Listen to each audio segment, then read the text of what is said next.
Get your day started the right way with Good Day Tampa Bay. Well, the president made headlines last week when he said he's going to become a Florida resident from now on. Coming up next, we're going to ask our lawyer about how you do that. You know, Ask a Lawyer continues here at Fox 13, but let's get to this right now. Last week, President Trump made this stunning announcement that he's going to become a Florida resident. Talked about the fact that politicians in New York have not been kind to him, not treated him well, that he will always at his heart be a New Yorker, but he just needed to get out of there. Well, all of this got us to thinking, how can you move to Florida when you're living in the White House and become a Florida resident? What are the requirements that have to be met? Well, Dale Appel, one of our Ask a Lawyers, is here right now. And again, I want to tell you the lawyers are here till 9:30, and it's pretty soon. You guys are I'm about to let you guys go. So thank you all very much for taking the calls. All right, for most of us, if you want to move to Florida, you just move to Florida. It's easy. But for someone like Donald Trump, who is worth a great deal of money, and Florida is a very friendly tax state, it gets a little more complicated, right? It does, because he has several residences. And the way the law works is it depends on what his primary residence is. So, you know, it's not the White House. He's only there for a certain period of time. It could be Trump Towers, where he has lived before he went to the White House. But he could declare Florida, because he has property here, as his primary residence.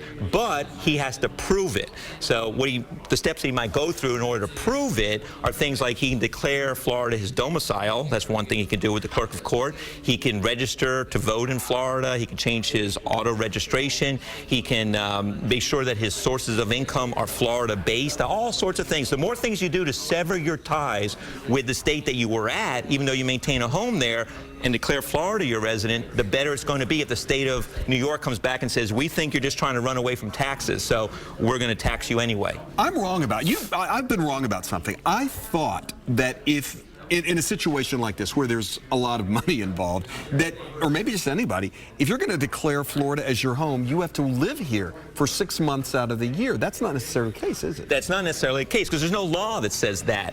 It's good proof that Florida's your primary residence. So if you live here for more than 6 months, it's easy to say, well, obviously I'm making Florida my primary residence. But if the state of New York says, well, that's not enough, or next year we're there for 3 months, you know, and maybe it's not continuous, then that's an argument they could make. So it's not enough to be here 181 days or more than 6 months, but you're going to have to prove up that Florida, your intention is to make Florida your primary residence. That's the key. And if you can't agree with the state of New York, if they do an audit on you and say, you're not escaping us, and they do an audit and say, we don't agree with all the evidence, your registration, where your sources of income are, you moved all your favorite artwork to Florida, then you're going to have to go to the court and let the court figure it out. All right, I want to ask you this, because and we're not saying that President Trump is doing this for this reason, but we know that a lot of people do move to Florida because it is very favorable if you have a lot of money. I mean, taxes are one thing.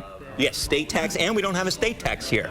Other states, New York, for example, have taxes that when you die, you have to pay a certain portion of it. There's federal state taxes, but then there's state taxes. So we're very tax advantaged. Also in New York, there's New York City taxes. So it's a lot of different taxes, state tax, city tax, and you escape estate taxes in Florida. One more thing before we go, and it's also a very friendly state if debtors are coming after you, right? Yes, debtors love Florida because we are very debtor friendly. So for example, if you have annuities, they can't be claimed by creditors. Your home, if it's homestead, it can't be claimed by creditors. They can't kick you out of your state, which is why people like O.J. Simpson, when he got a judgment against him by Nicole Simpson, came to Florida and lived off his annuity, free from the claims of creditor, or that corporate raider Paul Bilzerian. Right. He came here when the SEC fined him $62 million, and he built a home that was, in Avila, and he was able to put all his money in there and be able to protect it from the claim of the SEC for a number of years. So we are a very debtor-friendly state as well.